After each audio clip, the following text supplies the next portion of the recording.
यहाँ पर आपको टॉपिक दिया गया है चालक पदार्थ क्या है, विद्युत रोधी पदार्थ क्या है और प्रकाश का वर्ग विक्षेपण आप क्या समझते हैं।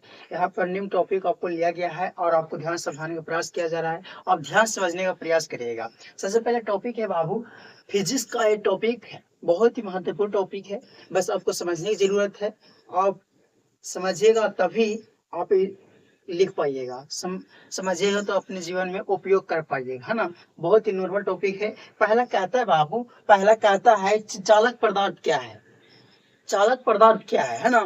क्या चालक पदार्थ क्या है और दूसरा क्या है विद्युत रोधी पदार्थ क्या है। तो आप लोग को तो पता ही होगा कि जी सुचालक और कुचालक, सुचालक और कुचालक पढ़े हैं ना, वही है। सुचालक को बोलते हैं क्या बाबू, सुचालक मतलब होता है जिसमें करंट प्रवाहित, जिस पदार्थ में कुछ होता है करंट प्रवाहित कर जाता है तो उसको क्या बोलते हैं, सुचालक बोलते हैं। और कुचालक जिसमें कुछ करता हो, करंट प्रवाहित नहीं करता हो, तो उसके क्या बोलते हैं, कुचालक बोलते हैं। तो वहीं यहाँ पर वही है बाबू, बस नाम चेंज है। कैसे देखो, सुचालक यानी जिसमें करंट प्रवाहित करता हो, सुचालक जिसमें करंट प्रवाहित करता हो, तो वो हो गया कोई चीज सुचालक हो गया। और वहाँ सुचालक के जगह पर हम लोग पढ़े थे ना, तो ये हो गया कोई चीज, यहाँ पर दे दिया चालक, यानी कि चालक मतलब वही होता है सुचालक, है ना। और यहाँ विद्युत रोधी पदार्थ यानी कि कुचालक पदार्थ है ना। यह विद्युत रोधी पदार्थ एक व्यक्ति के दो नाम दिया है ना। आप 7 में पढ़िएगा कुछ और 10th में पढ़िएगा, है ना। मतलब वही सिलेबस रहता है, लेकिन आपको अलग तरीके से पढ़ा जाता है ना, नाम हो चेंज हो जाता है। पहला बोलता है वो चालक पदार्थ क्या है। चालक पदार्थ क्या है समझ लो, परिभाषा के अनुसार हम लोग समझ लेते हैं।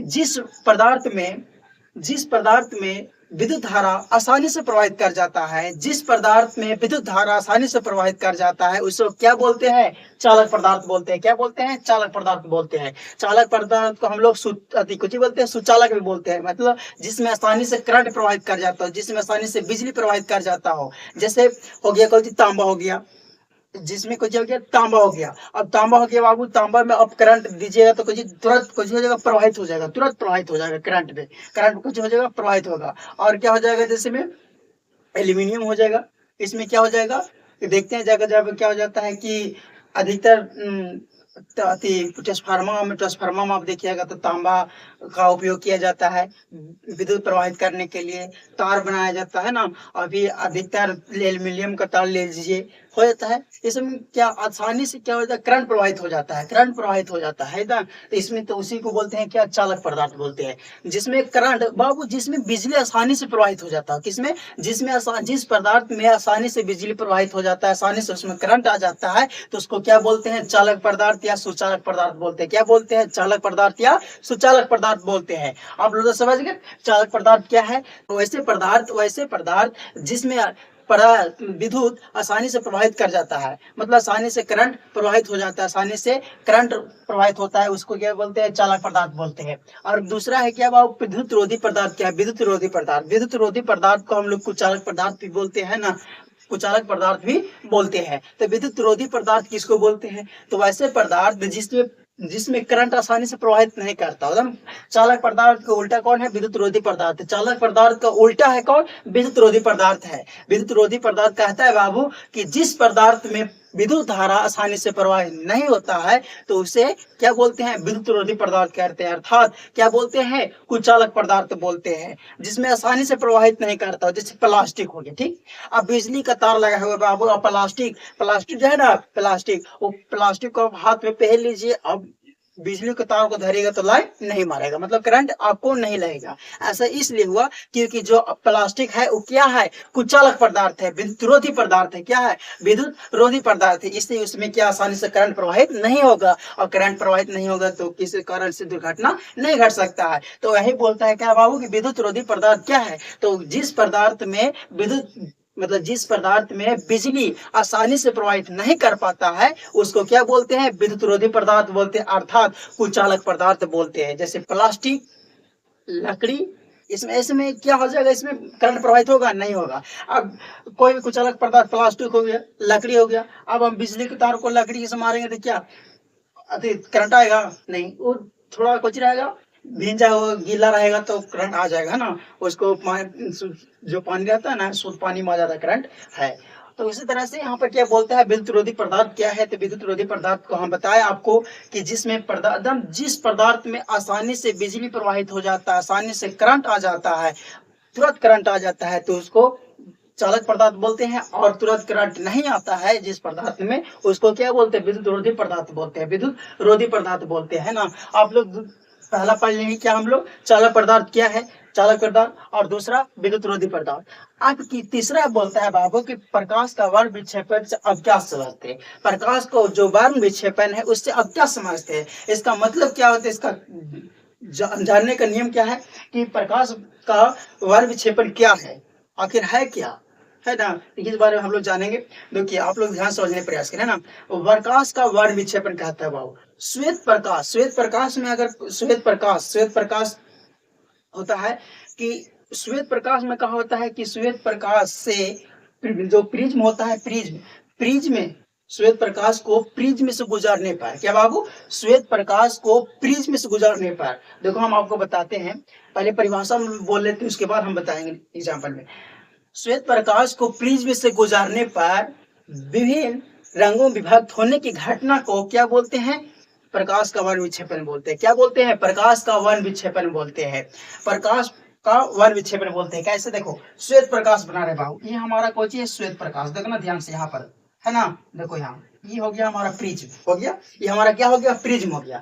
अब हमको ये क्या हो गया, प्रिज्म हो गया, तो प्रिज्म से हम क्या किए, श्वेत प्रकाश को गुजार दिए, क्या किए, श्वेत प्रकाश को गुजार दिए। परिभाषा क्या कहता है बाबू कि श्वेत प्रकाश को प्रिज्म से गुजारने पर विभिन्न रंगों में विभक्त होने की घटना को प्रकाश का वर्ण विक्षेपण कहते हैं। और जैसे हम श्वेत प्रकाश को प्रिज्म से गुजारेंगे 7 रंगों में क्या हो जाएगा, विभक्त हो जाएगा, जिसमें ऊपर का रंग लाल होता है। जैसे यहाँ पर आपको हम एग्जाम्पल बताते हैं, हमारा क्या है, श्वेत प्रकाश है, क्या बाबू, श्वेत प्रकाश है, क्या है, श्वेत प्रकाश है ना, ये श्वेत प्रकाश है। अब श्वेत प्रकाश को हम प्रिज्म से गुजार रहे हैं, क्या बाबू, श्वेत प्रकाश को हम प्रिज्म से गुजार रहे हैं, तो प्रिज्म से गुजारेंगे तो क्या है, 7 भागों में क्या हो जाएगा, विभक्त हो जाएगा, क्या 7 भागों में बढ़ जाएगा, है ना। जैसे हम इंद्रधनुष पढ़ाए थे ना, तो इंद्रधनुष से बेजा निहा पी नाला, तो वही इसी तरह से यहाँ भी हो जाता है। देखिए यहाँ पर ये हो गया, ये हम क्या प्रिज्म को, श्वेत प्रकाश को प्रिज्म से गुजार रहे हैं ना।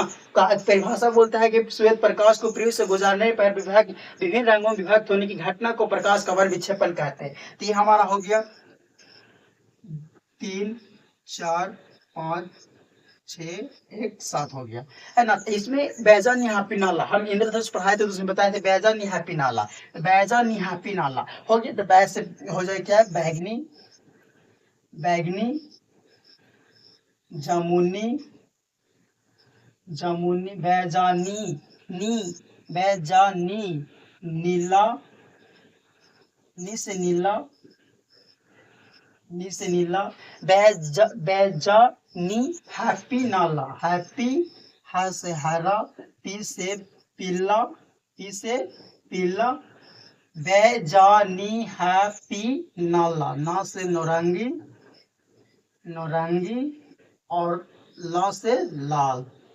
ये 7 रंग, 1 2 3 4 5 6 7, ये 7 रंग, इसको बोलते हैं संक्षेप में क्या बोलते हैं, बैजा नी हैप्पी नाला। सूर्य में कितने रंग है बाबू, तो 7 रंग। तो है श्वेत में, अगर श्वेत पर मतलब श्वेत एक रंग है, व्हाइट रंग है, मतलब श्वेत कुछ है रंग है, अब श्वेत रंग है तो उसमें आप कोई भी रंग डाल दीजिए, पीला डाल दीजिए या हरा डाल दीजिए, नीला डाल दीजिए या जामुनी डाल दीजिए, बैगनी या लाल या नौरंगी, कोई भी एक रंग डालिएगा तो श्वेत क्या हो जाएगा, उस रंग में परिवर्तित हो जाएगा। इसलिए कहता है कि श्वेत प्रकाश को प्रिज्म से जैसे गुजारेंगे 7 रंगों में क्या हो जाएगा, विभक्त हो जाएगा। तो विभक्त होने की घटना, जो विभक्त हुआ, जो 7 रंगों में बटा, उसी को घटना को क्या बोलते हैं, प्रकाश का वर्ण विक्षेपण बोलते हैं। क्या बोलते हैं, उसी की घटना को हम लोग क्या बोलते हैं, प्रकाश का वर्ण विक्षेपण बोलते हैं। आप लोगों को समझ में आया कि कैसे पढ़ के, श्वेत का प्रकाश क्या है बाबू, श्वेत प्रकाश। आप श्वेत प्रकाश को हम प्रिज्म से क्या किए, गुजारे, आप श्वेत प्रकाश को हम प्रिज्म में गुजारे तो क्या 7 रंगों विभक्त हो गया, हो गया। अब 7 रंगों कौन कौन से है, तो लाल, नारंगी, पीला, हरा, नीला, जामुनी और बैगनी है। तो इसको संक्षेप में क्या बोलते हैं, बैजानी हैप्पी नाला बोलते हैं। तो बैजा, बै से हो गया क्या, बैगनी, जा से जामुनी, नी से नीला, हा से हरा, पी से पीला, नौ से नारंगी और ला से लाल हो गया। इस तरह से आपको समझाया गया कि वर्ण विक्षेपण क्या है। तो वर्ण विक्षेपण तो आपको बताए कि श्वेत प्रकाश और प्रिज्म से गुजारने पर विभिन्न रंगों में विभक्त होने की घटना को प्रकाश का वर्ण विक्षेपण कहते हैं, जिसमें ऊपर का रंग लाल और नीचे का रंग बैगनी होता है और नीचे का रंग क्या होता है, बैगनी होता है। इसी को बोलते हैं क्या, प्रकाश का वर्ण विक्षेपण बोलते हैं। ये कई रंगों विभाग, अगर आपको ऑब्जेक्टिव पूछा जाए कि श्वेत श्वेत प्रकाश प्रिय से गुजरने पर कितने रंगों को विभक्त करता है, तो 7 रंगों को बांटता है। 7 रंग में क्या करता है, विभक्त करता है। वो कौन कौन का है, तो लाल, नारंगी, पीला, हरा, नीला, जमुनी और बैगनी है ना। आप ये तो समझ गए। और चालक पदार्थ भी आप समझ गए और विद्युत विरोधी पदार्थ भी समझ गए, प्रकाश का वर्ग विक्षेपण भी समझ गए। आप लोग तो अच्छे, उम्मीद है कि आप अच्छे से समझ गए होंगे। इसी तरह से आप लोग मेहनत करते रहिए, मेहनत करने में कमी नहीं करिए। इस तरह से आगे बढ़ते रहिए, 400 को तोड़ते रहिए। फिर मिलेंगे अगले वीडियो में, तब तक धन्यवाद।